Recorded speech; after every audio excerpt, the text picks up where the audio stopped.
மதுரையில் நீதி கேட்டு பேரணி நடத்த அனுமதி மறுக்கப்பட்ட விவகாரம் குறித்து பாஜக மகளிரணி சார்பில் கிண்டி ராஜ்பவனில் ஆளுநர் ரவியை சந்தித்து மனு கொடுத்தனர். இதன் பின்னர் மகளிரணி சார்பில் செய்தியாளர்களுக்கு தற்போது பேட்டி அளிக்கப்பட்டு வருகிறது. அந்த காட்சிகளை காணலாம். பாதிக்கப்பட்ட அந்த மாணவி இன்னொரு சார் இதில் சம்பந்தப்பட்டிருக்கிறார் என்பதை வலிமையாக பதிவு செய்திருக்கிறார் என்று நாங்கள் கேள்விப்படுகிறோம். அப்படி என்றால் அந்த சாரை ஏன் மறைக்கிறீர்கள்? அந்த சார் எங்கே இருக்கிறார்? ஏன் போலீஸ் கமிஷனர் முதல் நாள் சொல்லும் பொழுது சார்லாம் இல்ல, இவர்தான் குற்றவாளி என்று ஏன் சொன்னார்? யாரை காப்பாற்றுவதற்காக நீங்கள் இதை மைக்குக்கே பொறுக்கலப்பா. தமிழ்நாட்டில் உள்ள பிரச்சனை மைக்குக்கே பொறுவில்ல. சன் டிவி மைக்கே கீழே விழுந்ததுன்னா நாங்க என்ன பண்றோம்? எந்த ஒருவேளை நாங்க சொல்றேன். ஆக எந்த ஊரை சார்ந்தவர் இந்த சார்? எந்த ஊரை சார்ந்தவர் இந்த சார்? எந்த இயக்கத்தை சார்ந்தவர் இந்த சார்? எந்த பகுதியை சார்ந்தவர் இந்த சார்? இது இன்று எங்களுக்கு தெரிய வேண்டும். மரியாதைக்குரிய ஆளுநர் அவர்கள் கனிவோடு நாங்கள் எல்லோரும் எங்களது கருத்துக்களை சொல்வதற்கு பொறுமையாக கேட்டறிந்தார்கள். ஆக அந்த பெண்ணிற்கு நியாயம் கிடைக்க வேண்டும். இது மட்டுமல்ல, இந்த ஒரு வழக்கு மட்டுமல்ல, நாங்கள் எங்களது கோரிக்கையில் கொடுத்திருப்பது தொடர்ந்து ஆளும் திராவிட முன்னேற்ற கழகத்தினரால் பெண்கள் பாதிக்கப்பட்டு வருகிறார்கள் என்பதை நாங்கள் இங்கே அதிகாரப்பூர்வமாக சொல்லி இருக்கிறோம். இதுல நீங்க பாத்தீங்கன்னா 30/8/2024 4வது படிக்கும் ஒரு குழந்தை பாலியல் பலாத்காரம் செய்யப்பட்டிருக்கிறார். அதே மாதிரி 14/8/24 4 மனிதர்கள் சேர்ந்து கூட்டு பாலியல் பலாத்காரம் செய்திருக்கிறார்கள். இவங்க திராவிட முன்னேற்ற கழகத்தை சேர்ந்தவர்கள் என்று பதிவு செய்யப்பட்டிருக்கிறது. அதே போல 6/8/2023 வலசரவாக்கத்தில் இதே ஒரு பாலியல் பலாத்காரம் நடந்திருக்கிறது. அதுவும் திராவிட முன்னேற்ற கழகத்தை சார்ந்தவர் தொடர்பு கொண்டிருக்கிறார் என்பதையும் இங்கே நாங்கள் பதிவு செய்திருக்கிறோம்.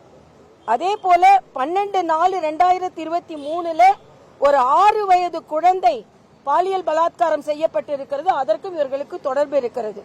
2/1/2023 2 நபர்கள் டிஎம்கே யூத் விங்கோடு தொடர்புள்ளவர்கள் இதே போல ஒரு செக்ஷுவல் அசால்ட் ஒரு விமன் கான்ஸ்டபிள் மேல நடத்தியிருக்காங்க.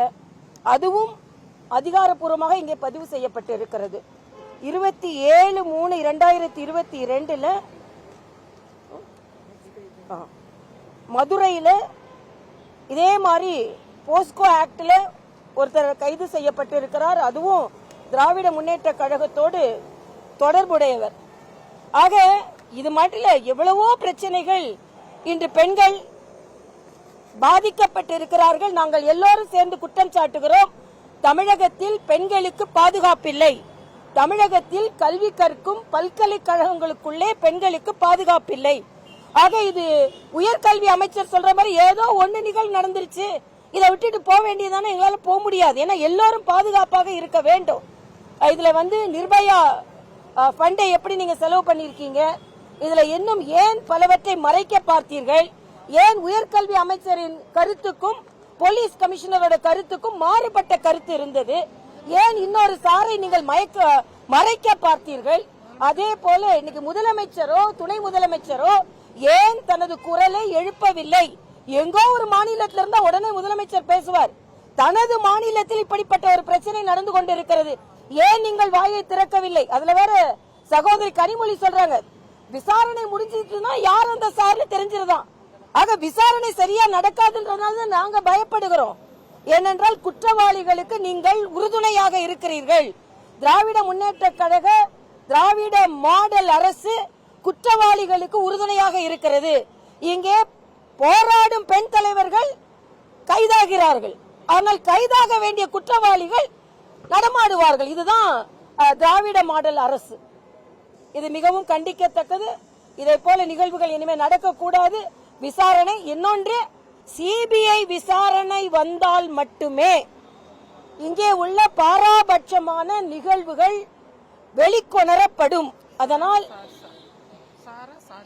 அதனால நாங்க சிபிஐ விசாரணை வேண்டும் என்ற ஒரு எண்ணத்தில் நாங்கள் இங்கே பதிவு செய்கிறோம்.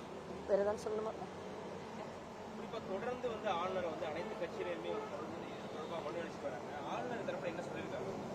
இல்ல, ஆளுநர் அவர் மிகவும் வலிமையாக சில கருத்துக்களை பதிவு செய்தார் மட்டும் இல்ல, அங்கே கேமராக்கள் ஏன் சரியாக வேலை செய்யவில்லை, ஏன் அவுடேட்டட் கேமராக்கள் பதிவு செய்யப்பட்டது, ஏன் உள்ளே ஒரு பல்கலைக்கழகத்திற்குள்ளே காவலாளிகள் எப்படிப்பட்டவர்களை அனுமதித்தார்கள், அந்த பெண் ஏன் அவளுக்கு ஒரு சிறப்பு அனுமதி பரீட்சை எழுதுவதற்கு கொடுக்கப்படவில்லை, இதெல்லாம் வேந்தர் என்ற முறையில் ஆளுநர் அவர்கள் கேட்டுக்கொண்டிருக்கிறார்கள். அதற்கு பதில் கிடைக்கும்.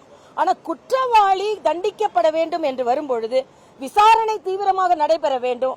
அரசியல் சார்பு உள்ளதனால் அந்த விசாரணை நேர்மையாக நடைபெறுமா என்ற ஒரு சந்தேகமும் எங்களுக்கு இருக்கிறது.